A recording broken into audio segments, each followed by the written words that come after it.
What's up, everybody, and welcome back to Movies with Doug. As usual now, Tyler is here again. Tyler, how you doing? I'm doing well. It's good to be back. The first one was a success. So Yeah. let's see if we can carry it on to two in a row. Yeah, appreciate you coming on again. So this week we are going to tackle The Joker, the 2019 Joaquin Phoenix won the Academy Award for Best Actor. Initial thoughts, Tyler, on the movie choice. What were you thinking here? What drew you to this movie? I think I was trying to go along the same lines as There Will Be Blood, and it was so fun concentrating on one character for 2 hours. I was like, oh, let's do that again. I know Joaquin Phoenix has a brilliant performance. Yes. In this movie, it's a lot different than There Will Be Blood performance For sure. that Daniel Day-Lewis puts on. And we'll get into it a little later about what I thought about the movie in a whole. But yeah, that was my thought process of why I chose this movie. And I just remember I was like, and at the time it was very controversial when it came out. And I was like, let's dig back into this and see what, like, a couple years later, I think about this movie. And I think what you said there is kind of how I felt, because I remember going and seeing the movie, and I always thought, similar to what we thought with There Will Be Blood, I always thought the performance was better than the movie. And this was all Joaquin Phoenix. I mean, this is all him. Everything is centered here. And like you said, I think he delivers a really fantastic performance worthy of the Best Actor award.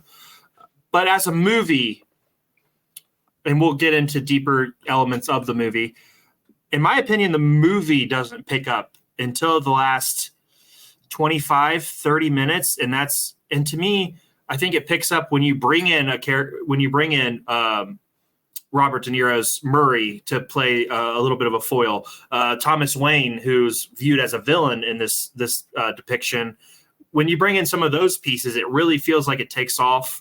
Once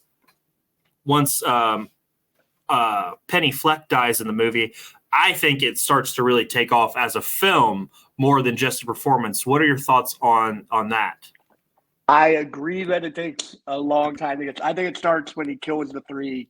Even then, I still feel like it takes time to get there. It does. It's a slow burn for sure. I'm not trying to say it like takes off from there, but at that point is where I'm like, okay, this is about to get interesting, because the first 45 minutes, hour, you're kind of like, what is going on here? Is this guy's crazy? You feel bad for him. It's a interesting, like, this slow burn where you're like, this is a character study on a crazy person, which it is at the end of the movie as well. But you kind of feel bad for the guy. And then after that point, I kind of like, okay, now I know that this guy is a criminal. There's bad intent.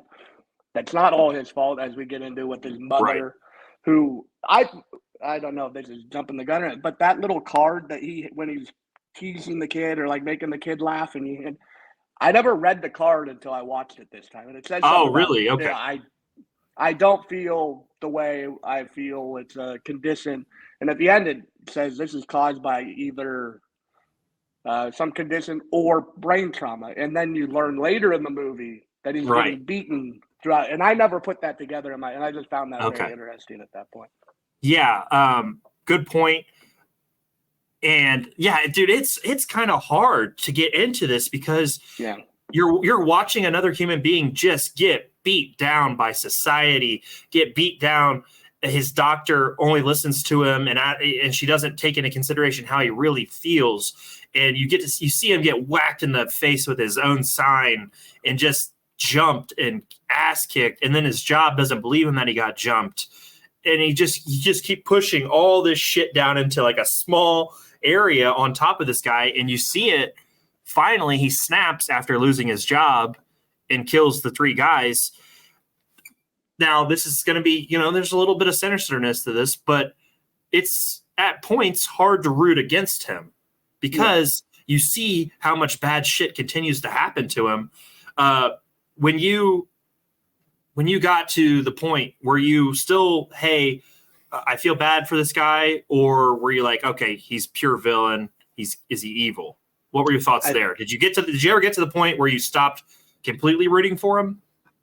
I got to the point where He's a lost cause. Like there's no, Okay. he's gone. Like he's too much has happened to him where he depends on the attention he's getting. Like he always perks up when people are talking about like what he's done. He sees the clown. He like tries to imitate the face.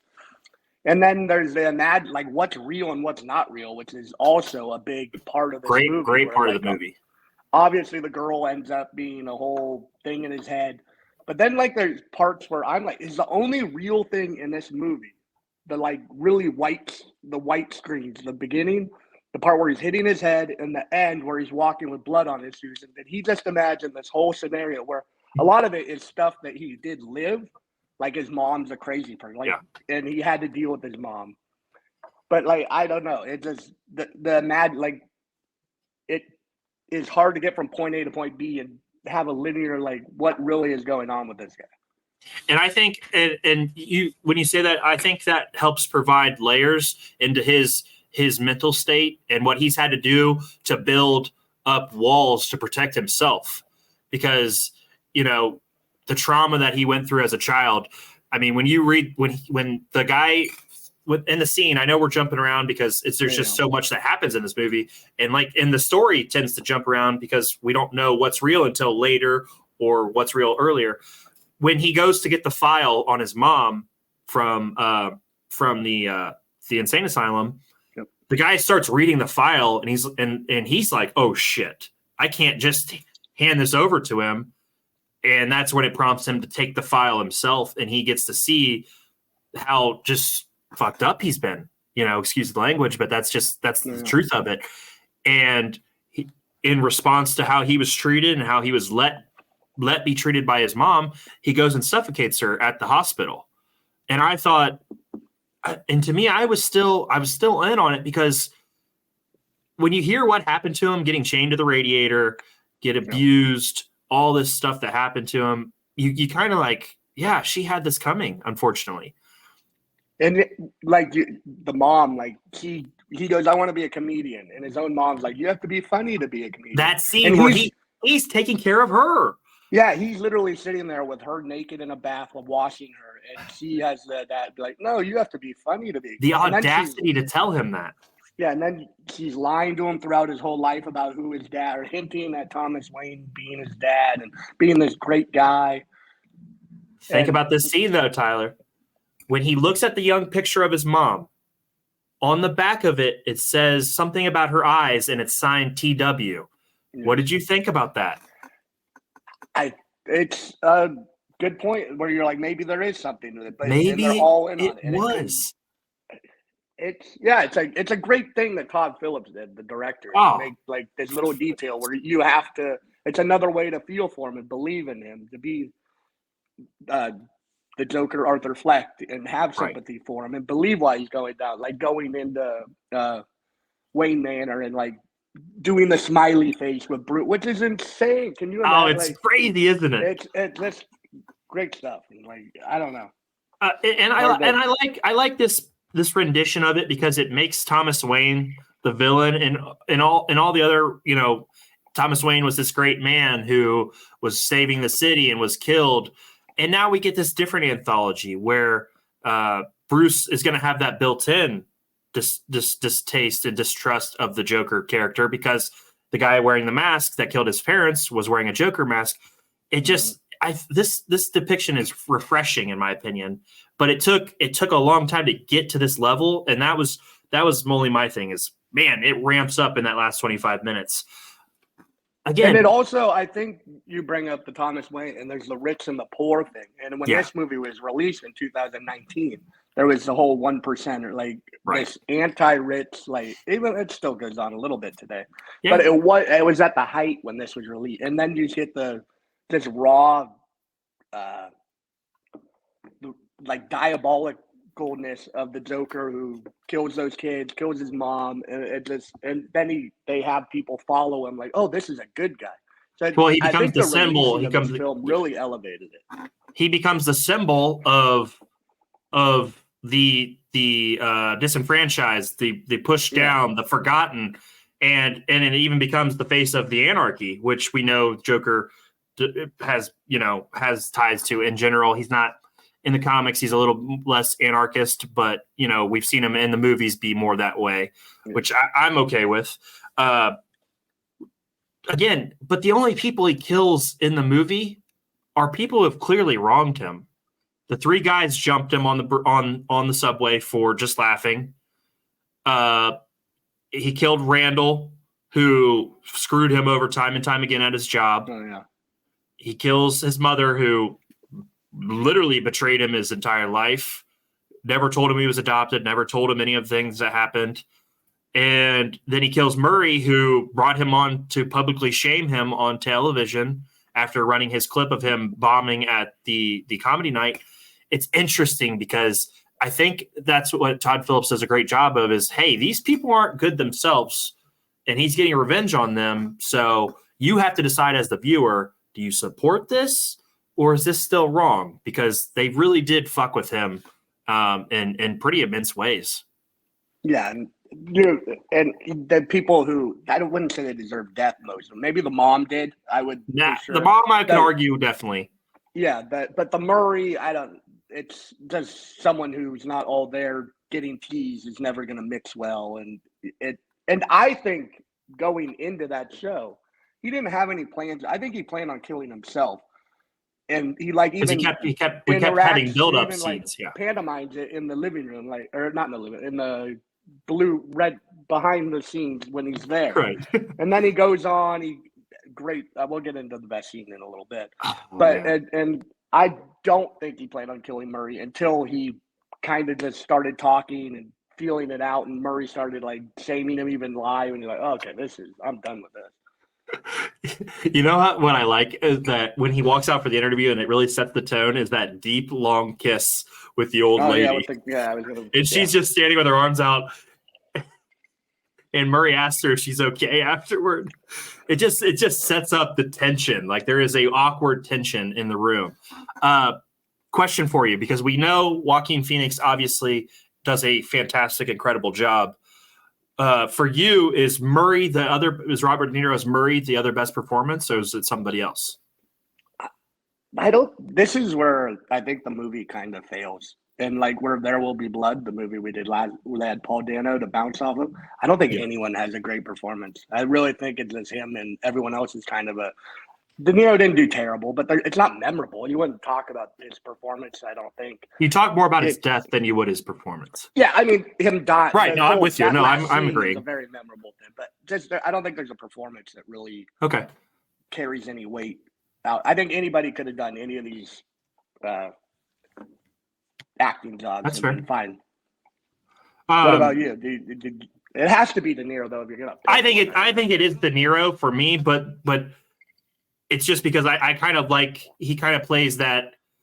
I kind of enjoy that TV host kind of late night TV host vibe that he gives off. I thought he did a good job with that, but obviously there's such a low level in comparison to how great Phoenix was throughout. Yeah. So I just wanted to ask if you thought maybe somebody in there did a good job. Our criticisms or critiques, I think we kind of touched on it. There was no real other character that rose to the occasion, and the movie, which is fine. I don't have any issue with a slow movie, but it just felt like all of a sudden it was a rocket ship those last 30 minutes, and it really took off. Those would be minor critiques because Phoenix was fantastic. It was incredible to watch somebody get beat down, and become something so much more in result of it. You talked about it. Go ahead. He kind of gets power from it. When he does something bad, he becomes more, because it turns out good. For him, it's a bad thing turns into a good thing, and he becomes this street level messiah. It's crazy. That ending scene where he's surrounded by the car, and it's our background for today. I couldn't find the shot that's blown back. He's standing on top of the police car with his hands out, kind of near the Randy Orton taunt. And everybody's around him just cheering and going crazy. And he's dreamed of this his entire life. And he does his little dance move, the little shimmy that he does. That's just brilliant for his character. And I'm gonna have one of the best. Go ahead, sorry. No, I'm gonna have a comment when we talk about Joker 2, kind of about the way that they're going with a musical. I'm going to have a tie-in and see what you think. But that last scene I thought was really well done. I really enjoyed that. I don't know if it's my favorite scene, but it's probably in that mix because the way they pull him out, they kind of pull him out like he's Jesus. You know what I mean? Like, and set him on the hood. And it's got that entire vibe. I think for me, let's transition. That's my favorite scene in the movie is the end, because it brings everything together. Everything that he's done throughout the movie culminates in him being that symbol. What was your favorite scene? My favorite scene is when he kills the fat clown who screws him over and says he tried to buy, and we could get that. Did he actually try and buy the gun and Randall didn't Randall lied. That was a lot because remember he hands it, he just gives it to him. Could he imagine that? Like maybe before a scene before that, he asked, and that because he says, "Okay, you owe me for this one." Like there's these lines. Like why would he say you owe me for this? If he just I never thought about the gun scene like that.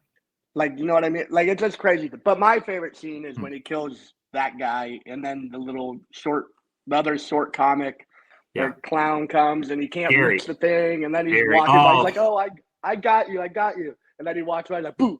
and he scares him, and then you're like, "Oh man, this guy's diabolical." But he still has some like, I'm only gonna hurt the people who hurt humanity. He had humanity in that situation because he very well could have killed Gary, but instead he kisses him on the forehead and he thanks him for never being mean to him, and that means a lot. And he actually thanks him. He's like, "You're the only person who's ever not been mean to me." Like, I don't even think he says nice to me. He says hasn't been mean to me or something. It didn't say nice. It's makes fun of or something like that. But yeah, you're right. I think it's but the concept is being mean or teasing. And then the way that blood splatters and covers half of his face, because that's what you mean. You get to see the darkness on the one, you get to see the humanity on the other. Later in the movie, when the guy kills Thomas and what's her name? Martha Wayne, sorry. Martha. But Bruce also gets half his face covered in blood. That's how you get to see the Batman, symbolism. The light, the dark. Fantastic symbolism by Todd Phillips. He did a great job directing this movie. But Randall, I like him as an actor, the guy who plays Randall. Have you seen True Detective? Stuff? I haven't. Have you seen True Detective season 1? Yeah. He's the Night King or the guy at the end of the Carcosa guy. He's the king of that. Oh, okay. He's in some other stuff. Guy. No, he's in some other stuff. He's a good actor, really solid actor. I like him quite a bit. Tyler, good. That's like you said, good scene. The scissors to the neck. Oh, that is so brutal. That is a brutal way to die. Brutal way to die. Here's a question I think a lot of people ask themselves. In 2019, it doesn't get brought up quite as much now. I think people respect both performances. If you had to pick one based on just the performance, Heath Ledger's Joker or Joaquin Phoenix's Joker, go ahead. It's hard to choose because Joaquin carries on a movie where Heath is just the most interesting character I've ever seen in any movie. You can't take your eyes off of Heath Ledger as the Joker when he's on the screen. Like, there's no way you can. I can't anyway. So I think it's Heath Ledger. I think it's the most like dynamic Joker. It's the most fun. Like, it's actually a fun movie. Where this movie was one of my critiques that I forgot to get to was this movie just not any fun. Like, it's not fun. The Heath Ledger performance is brilliant. It's his own twist on things that we haven't seen before in the Joker, like from Jack to Heath. And the comic books, it's way different. So, yeah. And then there's also where he dies before it gets, and you have all this like lot of backstory to it. Yeah, all the behind the scene stuff, and I really like the Heath performance. What about you? I think you're right. I think this performance is great though in its own way because it's a lot more grounded. He doesn't feel like a supervillain. He feels like. He feels more tangible, like you could touch him. Heath Ledger's Joker was just like, it felt like he was on a cloud and he just felt untouchable. And I'm not trying to like say that in a way where Batman couldn't get to him. It just felt like he was floating, like everybody else was in the movie. And then there was Heath Ledger just shining at all times. This felt more grounded where Joaquin felt like he was touchable, like he was a real person. Like that, Heath Ledger doesn't feel like he's a real person. This guy felt like a real person who had just been demolished by society. I think they're both fantastic in their own right. If I had to pick one to watch again, I would probably pick Heath Ledger's Joker more. But I say that, and then I'm going to go watch Joker 2 and probably think it's credible again. So that takes me to our next question. Did this movie need a sequel? I don't think it does. I don't think so either. I don't think so. I think a standalone movie would have been fine. I don't mind what they're doing. We'll see how it works out. I could see it being terrible, and I could see it being another. But do you think it's movie. possible for it to be terrible? Because I don't know how you feel about her, but I think Lady Gaga can act. I think she's good. I think she's really good. What are your thoughts on Lady Gaga? That was one of our critiques, too. There was no one to bounce off of. Now he has someone. And now he has Lady Gaga. And I'm with you on Lady Gaga, too. I do think she can act. I just think Todd Phillips is – I don't know if he can do it again. He did The Hangover. None of those lived up after the original Hangover. That's fair.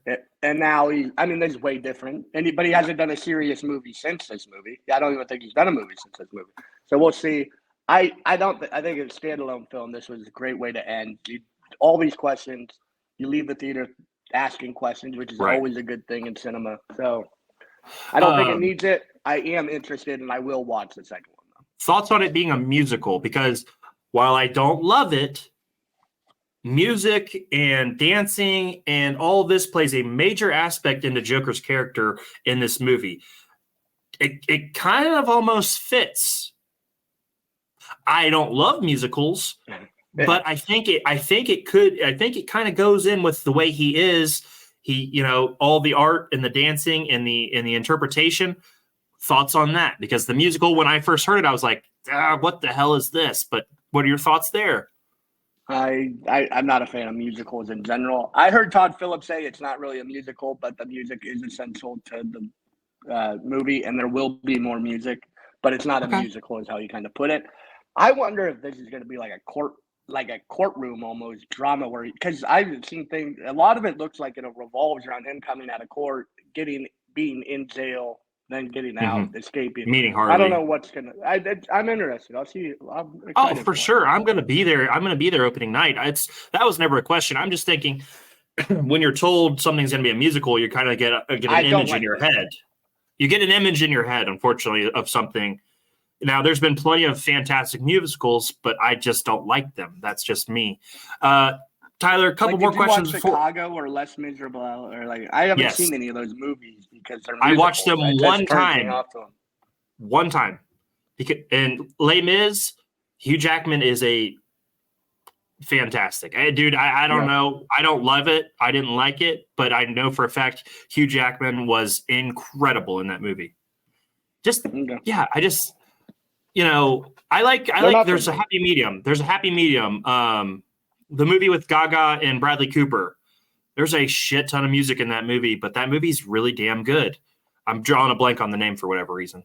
Oh, what's it called? Barbara Streisand was in one of the versions. Yeah. Sam Elliott's in it. But you guys know what I'm talking about. It doesn't matter. But that has a shit ton of music, but it's fantastic as a movie. Star is Born. Thank you. Tyler, let's move on, though. Next question. Now that we've talked about the movie, let's go into what's your favorite Joaquin Phoenix role? My favorite role is it's not even one of his it's the Gladiator I think that's my favorite role he plays.